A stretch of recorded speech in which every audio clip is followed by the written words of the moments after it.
Viewer discretion advised. If you haven't yet, hit the subscribe, like, and share.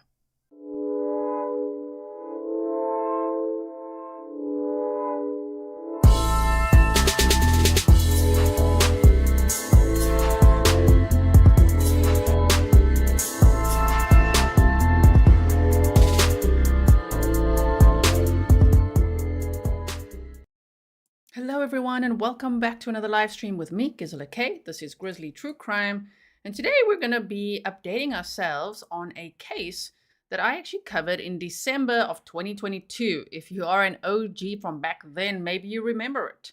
The case of Jasmine Pace and her boyfriend at the time, Chen. Now his trial is finally starting. This crime took place in November of 2021. I think, yeah. So, and did I cover it in December of 2022? I don't know. I covered it back then, and now his trial is finally going to start. So we're going to be watching that trial together, starting tomorrow, if you're watching live with me, which will be January 13th of 2025. We will, of course, be defluffing it, which means we'll start later than the live court feeds. I'm hoping there'll be live court feeds. It seems like it to me from everything that I've read. In the unlikely event that they don't actually stream it, I'll be like, I'm so sorry about that. At least we'll know a lot about the case then. But it does seem like it's going ahead, like there will be cameras in the courtroom. So we'll keep an eye on it, okay? That's us. Welcome to membership. Welcome to all my moderators, patrons, members, subscribers, and any family and friends of Jasmine Pace. Okay, so I've got a presentation for you. I've gotten some updates. So if you went and did homework and looked at the old coverage that I did, then well, we're going to go through some of that again, but of course there's been updates since then. So let me bring up the presentation for us. I'm wearing this. It might look blue to some, but it's like a purplish top because I think that Jasmine's family and friends are honoring her because at her funeral she had like purple and pink flowers. I've seen them wear quite a bit of purple as well. So for now, I'm wearing purple in honor of Jasmine. Okay, so if you don't know this case, please don't worry. We're going to recap everything so that we are all in the know before this trial starts on January 13th of 2025. And that'll be for opening statements, of course. Alley Cat said, my family's barn went up in flames Friday. A life from you so needed right now. You always make me happy. I'm so sorry that happened. And thank you for being here with us. Okay, please also like and share. Yesterday, we covered a very upsetting case about a doctor who has been allegedly coercing minors online. If you haven't yet liked that video, please do, because it helps it just, get a little bit of traction so people can get to the educational content, because certain topics obviously don't go very far on YouTube. So let's study Jasmine Pace's case. So she was 22 years old. Jasmine Pace, nicknamed by her family and friends as Jazzy, was born on May 29th of 2000 in Chattanooga, Tennessee. Her mother is Catrina Pace, her stepfather is Scott Bean, and her father is Travis Pace. She had 4 siblings, Travis, Gabby, Enoch, and Aiden. And Travis passed away at the age of 14. I couldn't find what happened to him or anything like that, but that's very sad. 2 great losses in the family. She attended Red Bank High School and Chattanooga State Tech College. Her family and friends described her as enthusiastic, sincere, and kind, and said that she loved animals, especially her 4 cats. She said her cats were like her children to her, which obviously I relate to that. We've got 3 cats, Fury, Willow, and Pepper, and yeah, they're also like our kids to us. Minty Fret said, thank you Gisela Mods and the Grizzlies for this community. Thank you so much.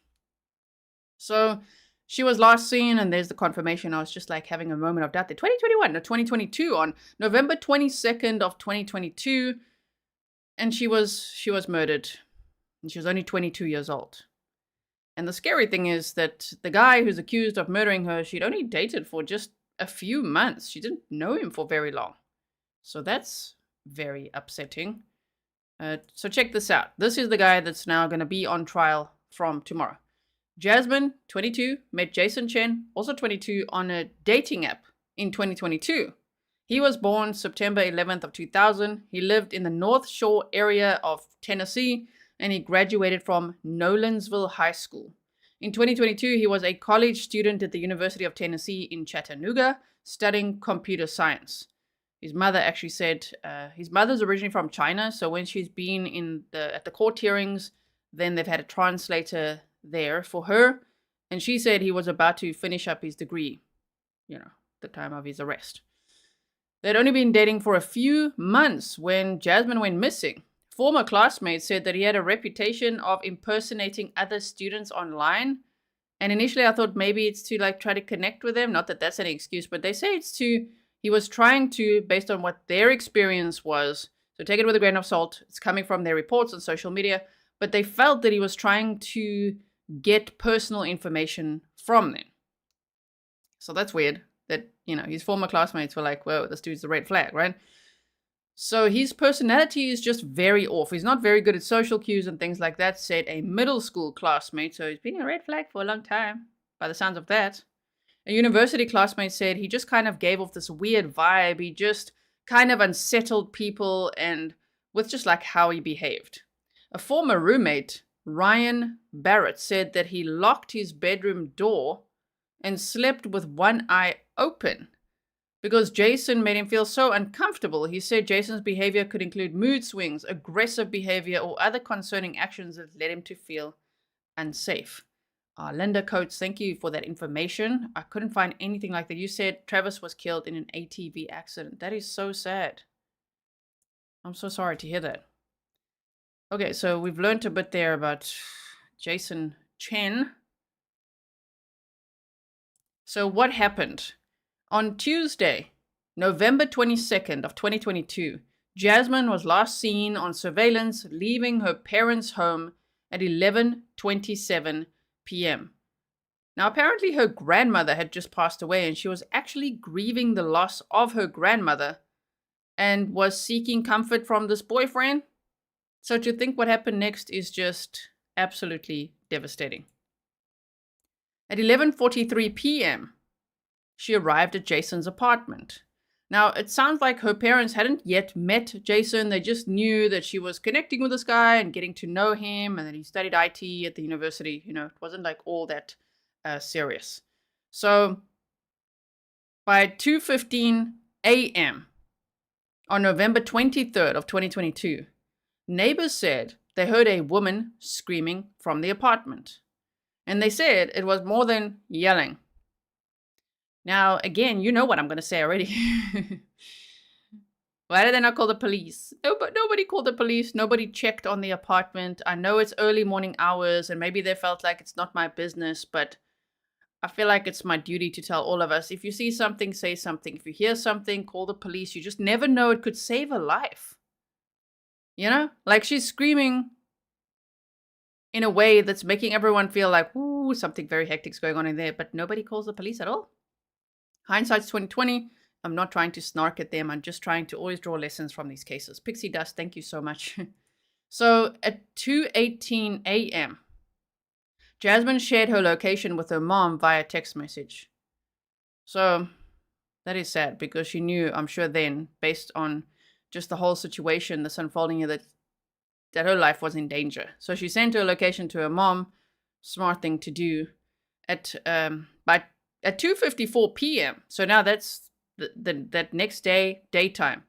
Jason Chen is seen on surveillance video, leaving his apartment, wearing a mask, and he had black cloth wrapped around his hand. Now, if you saw a recent live stream where Josh Ritter from Courtroom Confidential was a guest with us, we recently covered a case as well where two guys carried one woman at a time, two women's bodies out of the apartment, also wearing masks, removing their number plates, doing all sorts of things like that. It just reminds me of that. If you haven't seen it, go check that out. So he's walking around with a mask on and black cloth wrapped around his hand. Police later found he had lacerations on his hand. At 1:41 p.m., he is seen on surveillance buying peroxide and bandages at the Walgreens at 110 North Market Street. Now, I've seen some news reports say that he was at a Walmart, and I'm like, Walmart? But when you go to that address, that 110 North Market Street, it really is a Walgreens. So I hope they get that right at the trial because I've seen, some of the pre-trial motions and things, and they talk about a Walmart sometimes.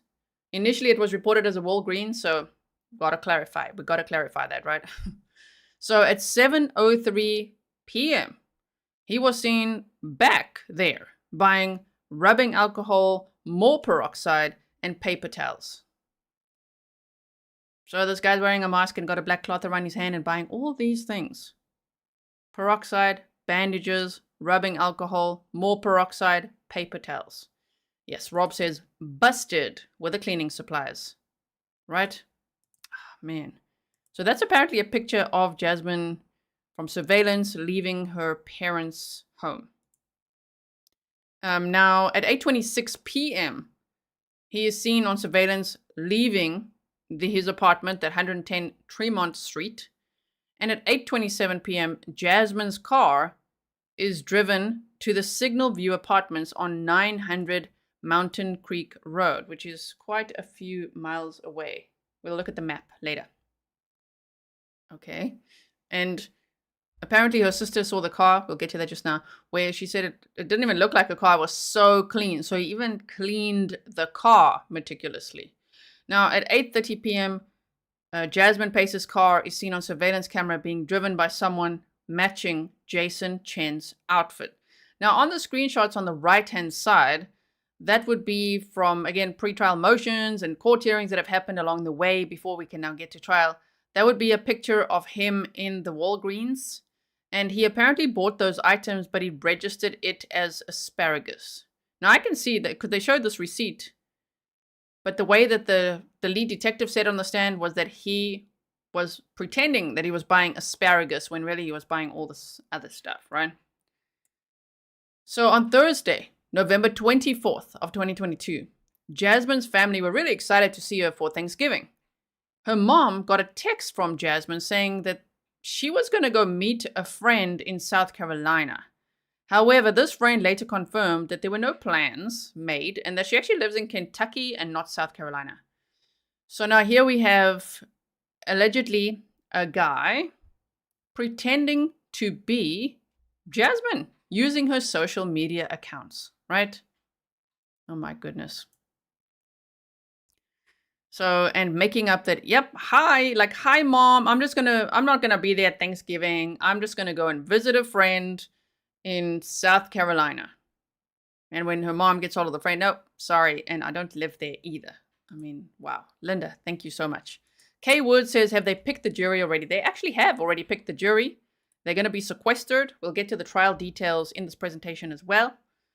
So, yeah, they picked them from a different county, and they're going to be going to Chattanooga, ready for tomorrow for the trial to begin. The trial is set to last for 10 days.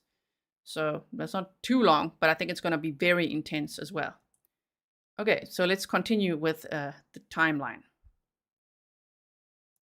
On Saturday, November 26th, at 6:52 p.m. on November 26th, a post was uploaded to Jasmine's Facebook account. That's the post on the right-hand side.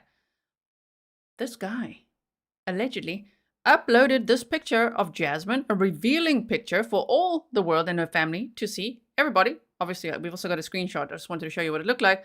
And she said, no, he made as if she said, enjoying Thanksgiving with my baby. What? And note, this is an older photo of Jasmine. She had no tattoos at that point. What a dumbass that this guy is to do that. Okay, so remember, Jason has a reputation of impersonating others online, as told by his high school classmates, and her family does not believe that she made this post. Jasmine's mother was very worried and tracked Jasmine's car, a 2021 Chevy Equinox, using My Chevy app at Signal View Apartments. Now, apparently her mom went and bought a new phone and tried to get it registered to Jasmine's number so she could sync some of the apps so that she could track her phone. Her mom is most definitely a Grizzly. She said, you're going to have to hold me back, at this trial. Like, he's going to have to face me. Shame. She looks so much like her daughter, Jasmine, as well. So her mom was like, wait, she sent me her location. I think it was early morning hours, so maybe her mom only got it the next morning. And so she's like, okay, we've got to make a plan. We've got to get this app. And so she could track Jasmine's vehicle at the Signal View Apartments. Now, Gabby Pace, Jasmine's sister, said when she looked at Jasmine's car at the parking lot, it didn't look like her car. It was so clean. At 7:10 a.m., Her mother immediately called 911 to report her missing. Jasmine's mother, desperate to find her daughter, had heard from neighbors because she raced over to those apartments where the location pin came from. And so she said that she spoke to the neighbors and they said that they had heard screaming coming from the apartment. So she gained access. I've seen really a multitude of reports on how they gained access. I don't think that's the most important, although obviously the defense is very busy with that, saying that they illegally accessed his apartment, they planted evidence. The defense has been working hard all this time to make sure that they throw a lot of evidence out because Jasmine's family gained access. But thankfully, the judge is not throwing that evidence out. So some reports say that she used a credit card to get in. Some say that Jasmine's stepdad just pulled on the door and it opened. And so they got access to the apartment. What they saw inside was Jasmine's bag on the countertop with her driver's license and multiple credit cards. So of course they immediately called the police and they said, well, here's her stuff. So obviously she was here. And Jasmine's stepdad just said the police officer he spoke to was very unkind. And it was a pity because it could have really made a difference that day and really helped this family. And they kind of didn't take it all that seriously in the beginning, which that kind of sucks, right? They were like, what are you doing? And we'll be right over there and all of that. So from a hearing from 2024, obviously then based on them gaining access to the apartment, also multiple times apparently, Jasmine's mother and stepfather were put on the stand and they asked, were any officers calling to give you a status? And then her mom said, no one told me to go back in and search the apartment. A crying Pace said she was scared.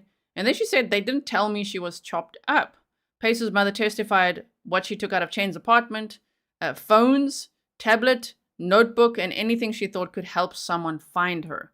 So a whole bunch of electronics that she had taken out of the apartment because she was just so desperate to find her daughter, like to find any clue, Denise Yazzie says, you are the best, G. Thank you for doing such a wonderful job. Thank you so much. Okay, so thankfully, the judge is not throwing that evidence out because, well, I think the defense, obviously, they would say, why was she going in there? What was happening? Did they put a knife on the bed? Because apparently a knife was found on the bed.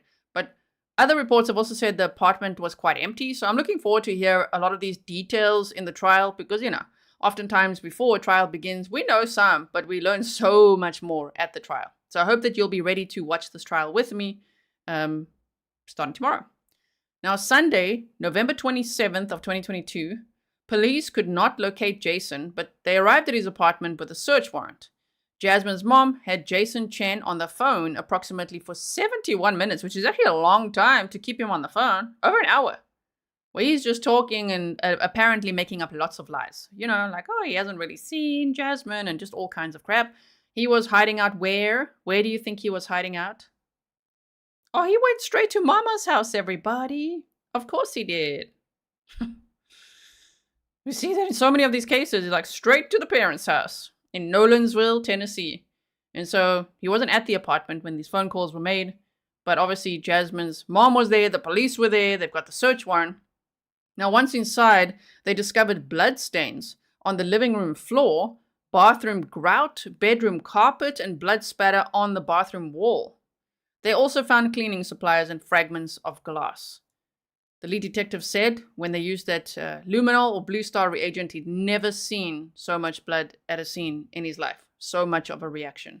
On the top right there, a reporter, Jordan Karnbach TV, shared Matthew Brasted, patrol officer, Chattanooga Police Department, spoke with Jasmine's sister on body camera video on the 27th of November of 2022. In the video, you can hear another officer say, we need to make sure that they're not digging around in this dude's apartment.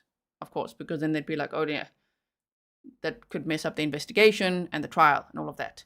So Tuesday, November 29th, Jason Chen was arrested because of the evidence they found in the home already, even though they hadn't yet found Jasmine Pace's remains. He was arrested in Nolensville, Tennessee. He was brought to Hamilton County and charged with criminal homicide. He is held in the Williams County Jail. He was later, I think, moved to another jail.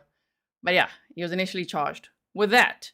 Then on Wednesday, November 30th of 2022, District Attorney Coty Womp says first-degree murder charges will be pursued, and they, of course, have pursued that. Jason Chen was charged with first-degree murder and abuse of a corpse. So that is what he's facing. And he's not facing the death penalty. He is facing a maximum of life without parole at this trial. So Thursday, December 1st of 2022, after 9 days of extensive searches for her, Jasmine's remains were located off, is it Sook Creek Road? I've heard different pronunciations, or Suck Creek Road. Chen's cell phone evidence led them there. So obviously with the search warrants and getting devices and all of that, they were able to see that he made a little stop there. And so they went to look in that area and they found a hard shell or hard-sided suitcase, and Jasmine's remains were in it. So trigger warning for the upcoming slides, because I'm going to be detailing what they found. Please remember, YouTube. For YouTube, this is educational content, and we are preparing for a trial that is happening, and we would like to see justice for Jasmine. So, nothing too graphic, just the facts. Now, they said on December 1st of 2022 at 1:30 p.m., the Chattanooga Police Homicide Unit searched the area of the 1000 block of Suck Creek Road. Human remains were found in the search. After further investigation, police were able to determine the remains are that of Jasmine Pace. The investigation is ongoing. And then, if you watched my previous coverage, I'll put it in the description box afterwards so that you can see it if you want to. We watched all the press conferences at the time. And we also went over the entire criminal complaint as well. So, the Chattanooga Police Department said, "Our hearts are with Jasmine's family tonight as they deal with unimaginably difficult news. We are grateful that thanks to the hard work of the Chattanooga Police Department, she may now be laid to rest surrounded by the friends and family that so deeply loved her. The state of Tennessee is focused on prosecuting Jason Chen to the fullest extent of the law. In this case, justice will prevail." Now, I've taken some screenshots from, they just showed just little clips of when they're like, ooh, there's cars there, they blocked off the road, what is happening, before they really knew what was really going on. It looks to me like it's on the further side of the road. If you look at the first screenshot, they look closer to the water. And then afterwards, they go closer to the wood line. So I'm not too sure exactly where the suitcase was found. But yes, another suitcase. Okay. So, Monday, December 5th of 2022, a candlelight vigil was held in honor of Jasmine Jazzy Pace. And just 3 days later, a celebration of life, or funeral, was held for her. So, autopsy results. This might be difficult to hear. It's just the facts. After a 9-day search, Jasmine's body was discovered in a ditch in a hard-sided suitcase, wrapped in 3 black plastic trash bags on Suck Creek Road on the afternoon of December 1st of 2022.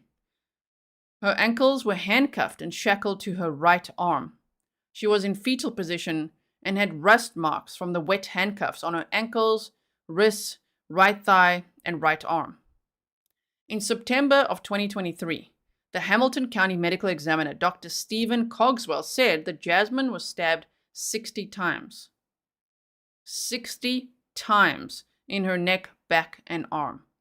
And what they believe is that the killer handcuffed her, shackled her, tied her, her wrist to her ankles. So she couldn't defend herself. Only her left arm was free. And remember that she went to him that night because she was grieving the loss of her grandmother. She wanted comfort. She was so sad that her grandmother had died. And then she was killed.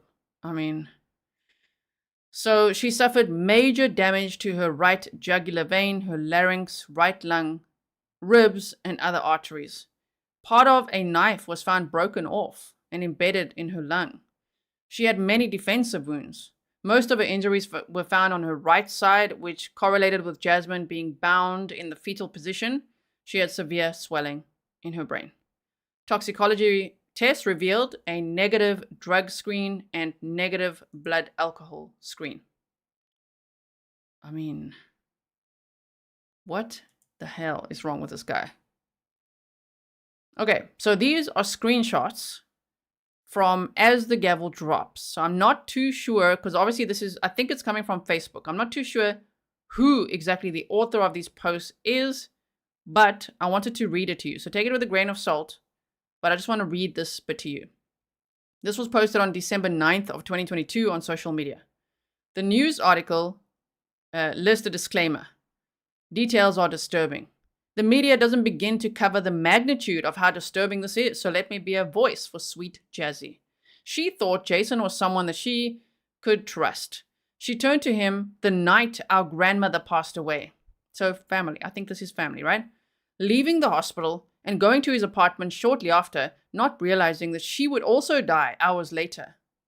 She was mourning, she was hurting, she was vulnerable, and she looked for comfort in someone that she thought she knew. The medical examiner said there was no way to know for sure, but based off of her injuries, it's believed she was shackled prior to her being stabbed. Jazzy was 100 pounds. He used 2 sets of restraints, and with her in the fetal position, knees to chest, he cuffed her wrist to ankle. Twice. She was bound with no way to defend herself other than her left arm left free. She fought a hopeless fight with all she had. I believe with every ounce of my soul, he chained her, got behind her, and she never saw it coming. What an evil coward. Her wounds were primarily her right side. The examiner said her back, the right side of her head, her right shoulder. He described the depth of one of the wounds entering her neck and coming out on the other side. That he stabbed her chest with such force, it hit her lungs, her rib cage. 2 inches of the blade broke off into her chest. Are you angry yet? They ask. With 2 to 3 fatal wounds, she was surely gone. But being the devil he is, 60 times he kept stabbing. A 100-pound innocent, unexpecting, kind soul. These things, those of us that love her had to hear, will haunt us for the rest of our lives. He stuffed her in trash bags and crammed her in the fetal position into a suitcase. I'll quote DA Womp that she was packed up like an Amazon package and dumped on the road. She sat there for days and robbed our family from ever being able to see her beautiful face again. We couldn't even have an open casket because of the horrendous things that he did to her. I'll never forget the sound of her mom or brother crying after they saw her at the service. Even after the funeral home did what they could, it was a traumatizing thing for them to see. They decided no one else would and closed the casket. Are you outraged yet? What if she was your family? What if Jasmine was your sister, your daughter, your best friend, your grandbaby? I wish I could ask Judge Abels if he saw his wife suffering the way that my aunt has. Ah, so it's a niece. If this were his daughter, would there be a bond? Because he got a bond. Initially, he was held without bond, and then they changed it to a $5 million bond. So I can't fathom how. His mother was asked today, so Jason Chen's mother was asked in court if he had any mental issues, and she said no, he was normal, he was a good kid. She cried for her son, saying that he was scared. Those comments were beyond insensitive. They were disgustingly moronic. How can she speak of her son being afraid? Jasmine died terrified. She wants him home. Jasmine can never come home. He's a normal, good kid. He sat there stone-faced the entire time today. Heard the gruesome, evil things he did, spoken about publicly, and had zero reaction. I will never understand or accept our justice system. How can you commit a violent, cruel, evil, sick, disgusting crime and take an innocent girl's life and not even spend 2 weeks in jail before being given a chance to be free? What a broken world we live in. Jazzy wanted kids. She loved her family more than anything, and we are forced to live without her. Even worse, we are having to relive her horrible last moments, 3 feet away from that monster that stole her. This isn't fair. The strength of Catrina, who's Jasmine's mother, has shown is nothing short of God. He's walking with her mom. I know that. Please continue to pray for us. And they say justice for Jazzy. So, I think he's still been in the jail, right? Deb said jurors come from Nashville. Yes, indeed. I don't think he actually bonded out. I think he was given a $5 million bond, but from everything I've read, he's still in the jail being held on that bond. If anyone else knows otherwise, please let me know. Oh my goodness. Okay, so let's keep going with the timeline. The arrest. Jason was arrested at his parents' home in Nolensville, Tennessee on November 29th of 2022. He was charged with first-degree murder and abuse of a corpse. He has been held at the Silverdale Detention Center and was initially held on no bond, and later his bond was set at $5 million. He was arraigned on December 6th of 2022 at 8:30 a.m. And there's his mugshot. They allegedly found a knife on the bed inside the apartment. So this is the Blue Star reagent picture that they showed at one of the hearings. So that's a huge reaction because we've watched quite a few cases together. That's why the lead detective says this is the most he's ever seen. And then in the picture after this one, you could see some blood evidence in the grout of the tiles. And on the right-hand side, it's just a picture of the apartment as well. You know, just how it looked inside. So I'm sure we're going to see more, obviously, at the trial. You know, many more exhibits. Okay. So I hope that you guys are starting to feel trial ready. December 8th of 2022, a celebration of life service was held for Jasmine at the Calvary Baptist Church in Red Bank, Tennessee. Fiercely protective of her family and friends, Jasmine was always there for someone in need to share her love and support. All those that loved and cared for this young woman are now missing a piece of their heart that Jasmine helped build. And then there were also 2 statements from some of her friends that said she was a safe space for me, as I'm sure she was for you guys. She made everyone feel like no matter the bad or the good, she'd never judge you or make you feel any less. That's Bailey Putnam said, a childhood friend of Jasmine. Also, another friend said, may her sweet, fierce, fiery, and loyal spirit live in each and every one of us. It's not goodbye, only see you later, and until I see you again, I will love you forever. Oh, that's so sad. So you can see there's like pink and purple flowers that they had there. So that's why I'm saying I think pink and purple flowers or pink and purple hearts would be something we could share in honor of Jasmine. Now, the trial. Jury selection started on January 6th of 2025 in Blount County, and the jurors will be brought to Chattanooga for the trial, and they will be sequestered. They're going to be staying at a hotel in Chattanooga. Opening statements are scheduled for 10 a.m. Eastern Time on January 13th of 2025. Obviously, I'll start just a little bit later, 90 minutes to 2 hours later usually, so that we can defluff. We want to skip coffee breaks, lunch breaks, and all of that. So I hope you're ready for that. And so the criminal court judge is Judge Boyd Patterson. The judge declined to throw out evidence obtained when the victim's family went inside Chen's apartment several times and took some items. This ruling also included evidence from body cameras when 3 city police officers did a protective search of apartments at the lofts of Tremont at the corner of Tremont and Fraser Avenue. District Attorney Cody Womp said, despite the favorable ruling, the state does not plan to use any evidence from the protective search. The other prosecutor is Paul Moyle. The defense attorney is Josh Josh Weiss. Jasmine's mother, Catrina, said, he's going to have to face me. Her husband had to hold her back at some of the hearings. So there's some clips out there. I put a link to a really great news compilation. I just want to see. Oh, I don't have it saved yet anymore. It's in the description box. I didn't want to play those clips for you now because sometimes, you know, it could be a little bit of a copyright issue. It's from WTVC, News Channel 9. The murder of Jasmine Pace in Chattanooga. Watch 2 years of News Channel 9's coverage of the case. That was a really good compilation, which you can maybe watch afterwards as well as part of your homework to get ready for the trial tomorrow. And so, yeah, in some of those clips, you could see Jasmine's mother's hands shaking and she's just like glaring at Jason Chen. She's very strong. So the lead detective is Zach Crawford. So just one of the names I wanted to put in there so that when we see him on the stand, we know, oh, that's the lead detective. And he said it was the most blood he'd ever seen at a crime scene. The prosecutors will seek a life sentence without the possibility of parole. Jen Pookie said Blount County is around, so pronunciation Blount, okay, is around Knoxville, Tennessee. So I guess that is where the jury is coming from. I know that I have heard clips where they say they're coming from Nashville. You say not Davidson County, which is Nashville. Maybe they'll tell us, I don't know. But from what I've read and researched, the most recent that I could find is that they're coming from Blount County. But maybe it is from Davidson County, Nashville. I always stand to be corrected on these things, right? So this is all based on public information and media reports and documents and everything. So yes, so that's the trial that we will be starting to watch tomorrow. They say it will last about 10 days. So that's 2 weeks of trial, right?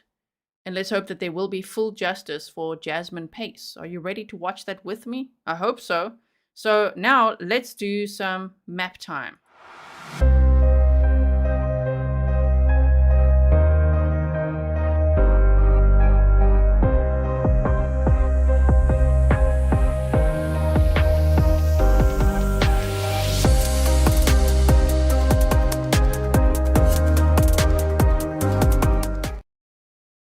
And we are back. I'm going to bring the map up for you right now so we could just see just a general overview of where everything is, right? So this 110 Tremont Street is where Jason Chen stayed, and where Jasmine went to visit him that night in November of 2022.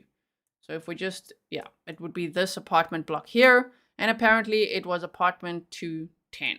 So that's from the police reports, from the criminal complaint. Yeah, I think it was this block here. 110 Tremont Street.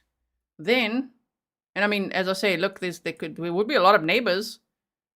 There's a lot of potential people that could have maybe called the police. I'll just keep sharing that lesson. You know, if I hear anything, I'm definitely calling the police in our community, you know? I mean, for me, where I live. If I hear anything, I'm calling.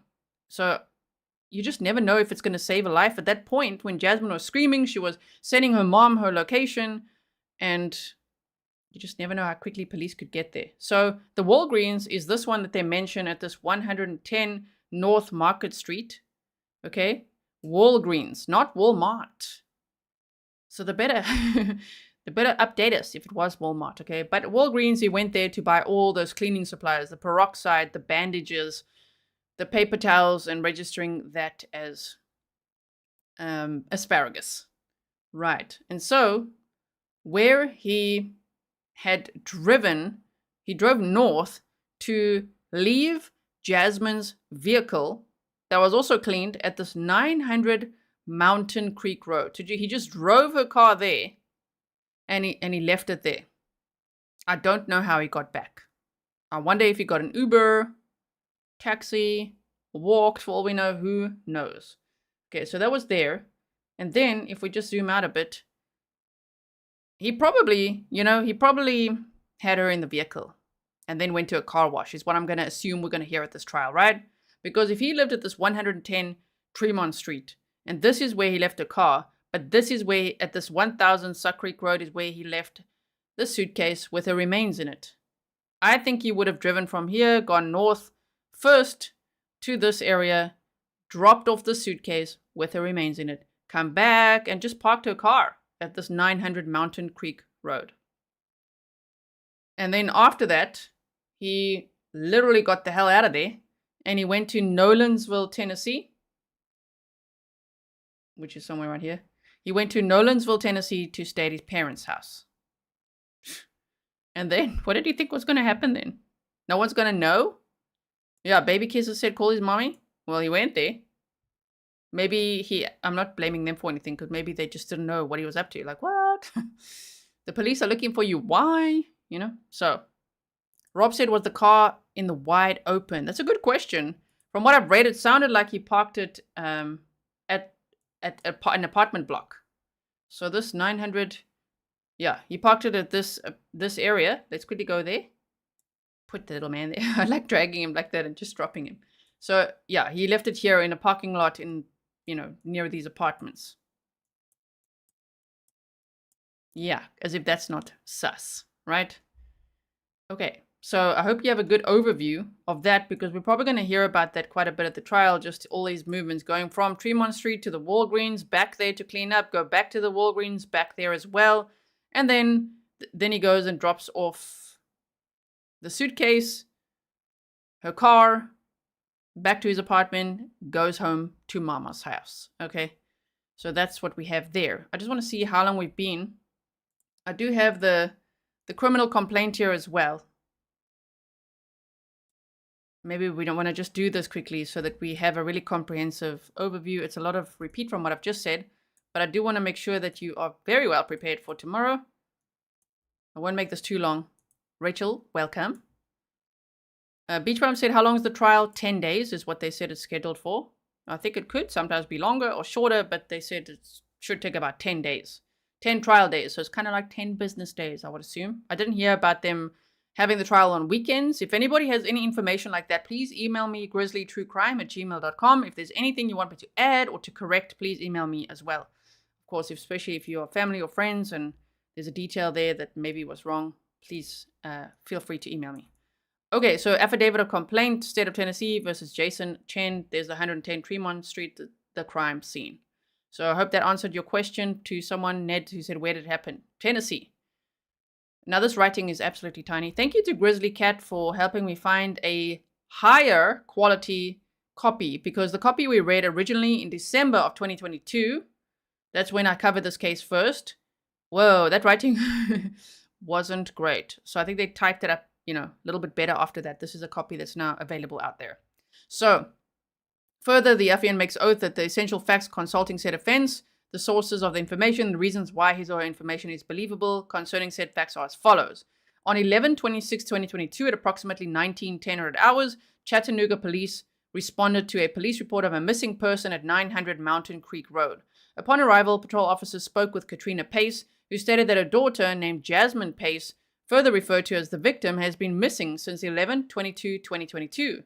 Ms. Catrina Pace stated that she was able to track her daughter's vehicle, the 2021 Chevrolet Equinox, to 900 Mountain Creek Road, Chattanooga, Tennessee. So that was on the 26th. You see, they got that call. And remember, we just went over the timeline. It took a few days to make that 911 call because, they were looking for Jasmine. They had the location pin. They were looking for her vehicle. They were organizing all of that. And eventually they're like, oh my word. When they found a vehicle, they're like, we have to call 911. Okay. Minty Fred said, my roommate saw something and said something because of you, Gisela. Oh, very interesting. Please email me that. I would love to know. I will not be saying, who, what, where, when, but just that will be interesting. I'm glad. If you see something, say something. You never know.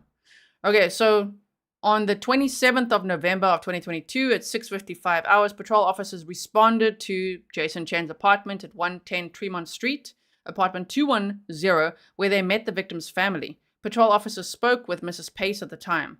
Mrs. Pace stated that on the 23rd of November 2022 at approximately 2:15 in the morning, the victim shared her location with her via a text message pin drop. The shared location was 110 Tremont Street. That's just amazing that Jasmine did that so that they could go there and find the clues and get to the guy quicker, right? Ms. Pace and her husband then went to this location and began speaking with the residents of the building, at which time they discovered that the victim's boyfriend, Jason Chen, lived in apartment 210. Upon making entry, Ms. Pace located the victim's driver's license and multiple credit cards, but they did not locate Jason Chen or the victim. A neighbor also told Mrs. Pace that they heard a loud disturbance at approximately 2:15 hours. Patrol officers responded to the scene and no contact was made with the victim or Jason Chen. On the 27th of November of 2022 at approximately 1800, so 6 p.m., I, Detective Crawford, number 907, was notified about the ongoing investigation by Homicide Sergeant Emery, and I subsequently responded to the police service center to speak with missing persons investigators and the victim's family. At approximately 7:30 p.m., the victim's family, including Catrina Pace, arrived at the police service center. At approximately 7:35 p.m., Sergeant Emery and I conducted an interview with the family. Mrs. Pace stated that the victim had left their home at 23:27 hours, so 11:27 p.m. on the 22nd of November of 2022. Mrs. Pace stated they had tracked her daughter's vehicle via My Chevy app to the area of 108 Tremont Street, Chattanooga. My Chevy app shows the vehicle arriving at 23:43 on 11/22/2022. Mrs. Pace stated that she received a pin drop location from her daughter on the 23rd of November 2022 at 2:15 a.m. The pin drop displayed the area of 110 Tremont Street. Mrs. Pace stated that she did not see the message until later that date. Mrs. Pace attempted to contact the victim numerous times unsuccessfully. On the 27th of November 2022 at approximately 23:40 hours, 11:40 p.m., a search warrant was executed on Jason Chen's residence at 110 Tremont Street, apartment 210. During a walkthrough of the crime scene location, I observed blood transfer on the living room hardwood floor, the bathroom grout, the master bedroom carpet, and blood spatter on the bathroom wall. I also observed several cleaning supplies on the living room couch, which appear to have been purchased at 110 Market Street due to the labeling of the items. Later, the crime scene unit utilized Blue Star forensic blood agent to the crime scene area. Blue Star forensic blood reagent is a blood enhancement reagent whose purpose is to reveal blood stains that have been washed out, wiped off, or invisible to the naked eye. During the use of Blue Star, I observed an extremely large Blue Star reaction on the floor to the living room, bathroom, and bedroom area, which due to my training and experience shows a large volume of blood that had been cleaned up. Also, I observed it appeared the apartment had been cleaned and all trash bins had been emptied. They wrote bins. Bins had been emptied. I also observed glass fragmentation on the floor in the living room area. Evidence on the scene showed a violent physical altercation occurred within the apartment. On the 28th of November of 2022 at 8:20 in the morning, I was able to recover video footage from inside the apartment complex at that location. The camera was located on an apartment door which was direct beside an exit door to the parking lot. I observed on the 23rd of November of 2022 at 12:54 hours, Jason Chen walking out of the exit with his right hand inside of his pocket. I observed on the 23rd of the 11th, 2022 at approximately 8:26 p.m., Jason Chen is observed leaving through the door wearing a surgical mask and having a black fabric item wrapped around his right hand. Thank you so much, Das Libra. So, on the 28th of November of 2022, homicide detectives interviewed several occupants of the apartments located at 110 Tremont Street. During the course of the interview, several occupants stated hearing a loud disorder and altercation coming from apartment 210. One witness stated they heard a loud, continuous female scream coming from the direction of apartment 210. The witness stated they also heard what appeared to sound like objects being thrown around the apartment. The witness further stated they observed the time to be at 2:15 in the morning on the 23rd of November of 2022. On the 28th of November of 2022, Detective Cottrell located video footage at the Walgreens, you'll see, the Walgreens at 110 North Market Street showing Mr. Chen purchasing 2 bottles of peroxide and bandages at 13:41 hours. Also, video footage at 3 minutes past 7 p.m. shows Mr. Chen purchasing rubbing alcohol, 2 more bottles of peroxide, and a 6-pack of paper towels. Mr. Chen can be observed arriving at the store in a Toyota Camry, which is consistent with Mr. Chen's vehicle being a gray 2018 Toyota Camry, Tennessee tag. On 11/28 of 2022 at approximately 1:30 p.m., I accessed the victim's My Chevy app, which showed the victim's vehicle turning on at 20:27 hours and driving from the area of 110 Tremont Street and driving to 900 Mountain Creek Road. I know video footage from inside the apartments show Mr. Chen exiting the apartments at 20:26 hours, which coincides with when the victim's vehicle is turned on. Also, video footage recovered from an RTIC camera at 305 Fraser Avenue shows the victim's vehicle leaving the southern parking lot of 110 Tremont Street at 20:30 hours, 8:30 p.m. on the same date. The vehicle is being driven by an individual wearing the same style hoodie which Mr. Chen had on during the Ring video. Can you already hear? I can hear it. The defense is going to be like, you can't prove that that was him. I can hear it. They have to do their best, okay? The RTIC camera captured the vehicle traveling south on Tremont Street before going west on Fraser Avenue, which is consistent with the My Chevy app. On the 29th of November of 2022, Jason Chen was located at his parents' home. I'm just going to call it that. A search warrant was executed on the residence and a search warrant was executed for the person of Jason Chen. Mr. Chen was processed and documented at that time. I observed Mr. Chen to have lacerations to his right hand and feet, which are indicative of him being in a physical altercation. At this time, the victim's person has not been located due to the amount of blood volume and blue star reaction. Evidence shows the victim had been murdered during an altercation that occurred inside apartment 210 at 110 Tremont Street. Also, evidence shows the victim has been transported away from the crime scene location. At this time, Mr. Chen is being charged with the murder of Jasmine Pace. So yeah, this investigation, they did very well. It escalated quickly. They got that search warrant. They got a lot of evidence, right? If the defendant's charge is dismissed, no true bill is returned by a grand jury, and so it goes on. You can read that if you want to, pause to read.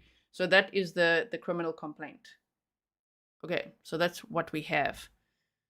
All right, so we've actually been very productive today. My goodness. We did a presentation, we did some map time, and we also read the entire criminal complaint again, right? Okay, what I do want to quickly just look at, just hold on 1 second. I'm just going to mute myself. Hold on.